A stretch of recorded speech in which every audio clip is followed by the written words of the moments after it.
Morning सगळ्याला नमस्ते. खरोखर परमेश्वर पित्याला धन्यवाद असो. तुम्ही पाहू शकता उगवता सूर्य आणि देवाचं शिक्षण होते की दिवसा सूर्याची आणि रात्री चंद्राची बाधा तुला होणार नाही, कारण मी तुझ्यासोबत आहे. तुम्ही सूर्य तर पाहिलं आहे, पण आता चंद्र पण तुम्हाला दाखवतो.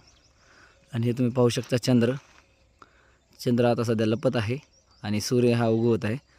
तर खरोखर परमेश्वर पित्याला धन्यवाद असो. देवानं चंद्र सूर्य तारे एका शब्दाच्याद्वारे बनवले, तर तुमच्या आणि माझ्या गरजा परमेश्वर का पूर्ण करणार नाही.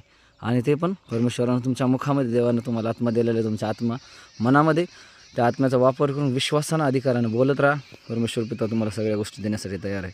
चांगल्या मनानं देवासोबत चालत राहा. जसं जो सूर्य चंद्र त्याला जे काम दिले रोजच्या रोज उगवायचं, आणि कधी न खाडा करता, कधी न सुट्टी मारता, रोजच्या रोज जे त्यांचं कर्तव्य आहे ते पार करतात, कारण त्यांना ते देवानं आज्ञा दिलेली. सेम तसंच परमेश्वर पित्यानं माणसाला पण नियम लागू केलेले आहेत की माणसानं चांगलं जीवन जगलं पाहिजे आणि चांगल्या मार्गाने चाललं पाहिजे. तर माणूस हा चालत नाही, पण ठीक आहे, देवपित्याला धन्यवाद असो. देवानं माणसाला, ज्या लोकांना सत्य समजले त्या लोकांनी आवर्जून नक्कीच परमेश्वरासोबत चांगल्या मनानं चाललं पाहिजे. जसं सूर्य आणि चंद्र त्यांचं रोज काम करतात, तसं परमेश्वरासोबत चालत असताना डेली आणि रोज आपण पण देवाचा स्वभाव प्रगट केला पाहिजे. तर असंच झाले, परमेश्वर पिता तुमच्यासोबत आहे.